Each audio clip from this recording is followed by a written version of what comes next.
What's up, everybody? It is your Fruits for Life coach, Davina Shirley. Welcome back.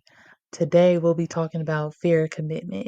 Main reason as to why I'm bringing this up is because a lot of men are afraid to commit and make that long-term commitment towards marriage. If we got men and women out here that is not willing to take that next step towards marriage, then you are in this limbo, basically doing everything that married people do without the covenant and the covering of God over your marriage. So, could it be that this fear of commitment is actually masking a deeper fear of self reflection and personal growth? Some root causes of fear of commitment are past traumas, abandonment, and trust issues. If you have these root causes, then it will lead to self sabotage within your relationship. And then, two, the milk for free phenomenon. When I was growing up, I would always hear, why buy the cow when you're getting the milk for free? I understood it, but now as an adult, I understand that 10 times more because it is a valid question. Why would a woman or why would a man commit to marriage when you're already providing them everything without that commitment? You already gave your body to them. You already moved in with them. You already had babies with them. Why would they commit? Why? When you're giving them everything. And this is why people think that it's just a piece of paper because the value of marriage has been diminished through choices and actions. In Genesis 2 and 24, it describes marriage as a man leaving his mother and father to be united, to cling to his wife, becoming one flesh. Marriage is a divine and sacred covenant. Marriage is not a government issue. It is a kingdom matter. It doesn't matter that you haven't seen anybody succeed in marriage. It doesn't matter that you didn't have the right role models in your life. It does not matter. Either you don't feel like you're capable of being that wife, that husband that your partner needs. And so that goes back to fear of self reflection versus fear of commitment.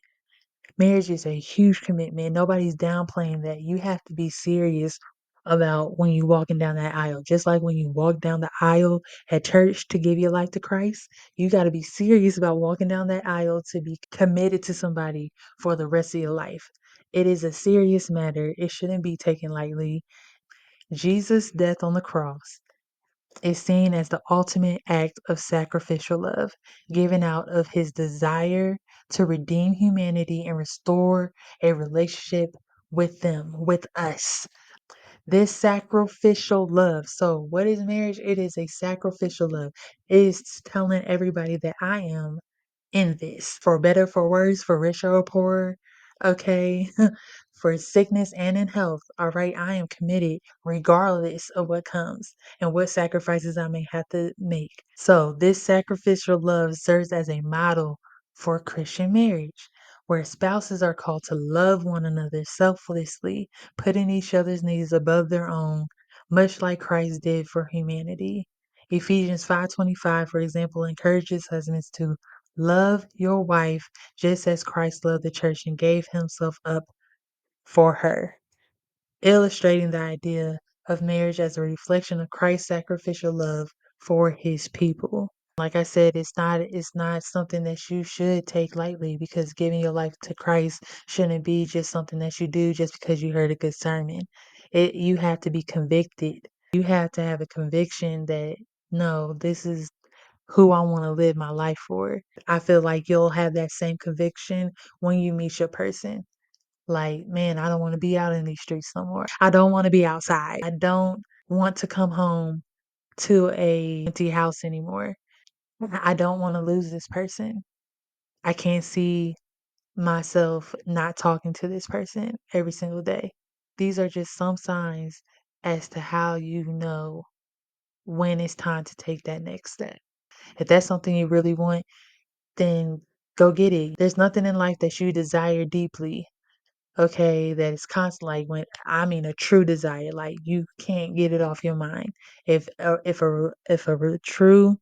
you desire a loving, caring, healthy relationship, marriage, it can happen.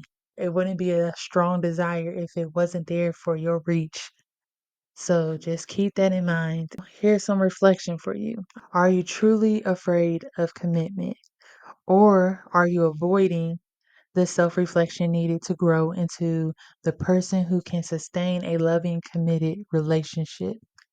How can you break free from generational patterns and begin to build a healthy relationship that reflects God's design for marriage? And I hope that helps y'all. All right. Love y'all.